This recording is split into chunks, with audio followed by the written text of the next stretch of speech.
Good morning, नमस्कार, आदाब, सत श्री अकाल दोस्तों। ये है आपका अपना प्रिय डॉक्टर आदि कश्यप मुंबई शमानुस आपके लिए लेकर आया आपका मनपसंद प्रोग्राम पॉजिटिव कर्मा।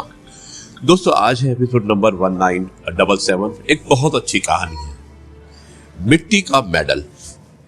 ये कहानी बहुत ही प्रेरणा से भरी हुई है। मुझे उम्मीद है कि आपको ये कहानी पसंद आएगी। जाइएगा मत, मिलते एक छोटे से ब्रेक के बाद करते हैं विश्लेषण, आपको ये कहानी कैसी लगी। मिट्टी का मेडल, एपिसोड नंबर 1977। दोस्तों, बिहार के समस्तीपुर के एक छोटे से गांव में पवन नाम का एक लड़का रहता था। घर की हालत सामान्य थी। पिता किसान और मां आंगनवाड़ी सहायिका। पवन को एथलेटिक्स का शौक था, लेकिन उसके पास ना जूते थे ना दौड़ने का ट्रैक। वो रोज कच्ची सड़क पर नंगे पांव दौड़ता। जिला विद्यालय खेल प्रतियोगिता में पवन ने भाग लिया। गांव के कुछ लड़कों ने हंसते हुए कहा, बिना जूतों वाला कैसे जीतेगा।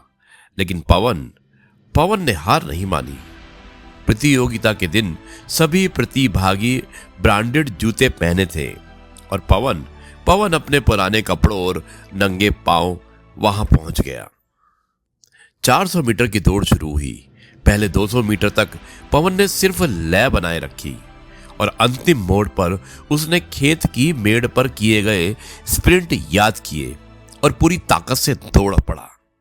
जब फिनिश लाइन पर पहुंचा तो सबकी तालियां गूंज उठी, क्योंकि वो पहले स्थान पर जीत चुका था। पुरस्कार मंच पर मेडल पहनते समय उसकी नजर भीड़ में अपने पिता पर पड़ी।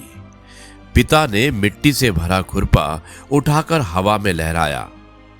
गांव लौटने पर कुम्हार चाचा ने उसके लिए मिट्टी से एक खास मेडल बनाया और जिस पर लिखा था, मेहनत की पहचान।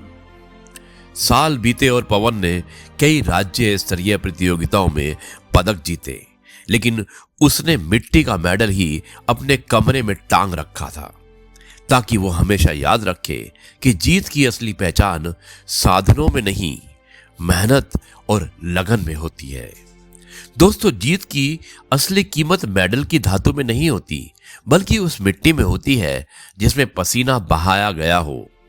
साधन कम हो तो भी लगन और अनुशासन से कोई भी मंजिल पाई जा सकती है। असली जीत वही है जो दूसरों को भी प्रेरित करे। सो जी हाँ दोस्तों, ये थी कहानी मिट्टी का मेडल।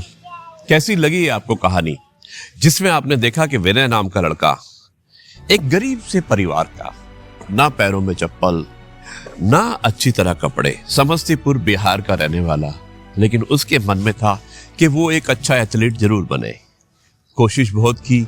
गांव में एक बार मौका भी आया, लेकिन 400 मीटर की दौड़ में उसके पास जूते नहीं थे और लोग हंस रहे थे कि बिना जूतों के ये इस रेस को कैसे जीतेगा। और दोस्तों, कहते हैं ना कि when there is a will, there is a way।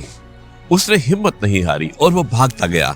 पहले उसने 200 मीटर किया और उसके बाद गांव के खेतों में भागता हुआ 400 मीटर भी पूरा कर लिया।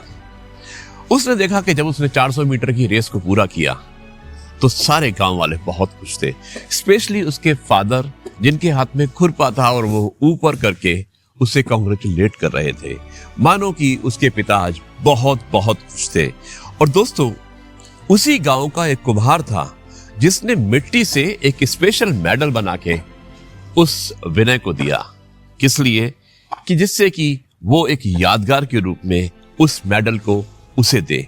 और विनय ने उस मेडल को अपने पास संभाल कर रखा। बहुत सारे मेडल जीते, लेकिन वो जानता था जो बात इस मेडल की है वो किसी मेडल की नहीं हो सकती, क्योंकि वो मेडल मिट्टी का बना था। और जो इंसान मिट्टी से जुड़ा होता है वो इंसान कहीं पर भी तरक्की कर सकता है। दोस्तों, मेहनत और परिश्रम अगर आप करेंगे तो आपको सब कुछ प्राप्त हो सकता है। यही मैसेज था आज की इस कहानी का, मिट्टी का मेडल। मुझे उम्मीद है कि आपको ये कहानी पसंद आई होगी। अब मैं इस कार्यक्रम को यहीं पर समाप्त करता हूं और कल आपसे एक बार फिर से मुलाकात करूंगा कुछ नई बातों के साथ। तब तक के लिए आपसे कहता हूं, जय गुरु जी।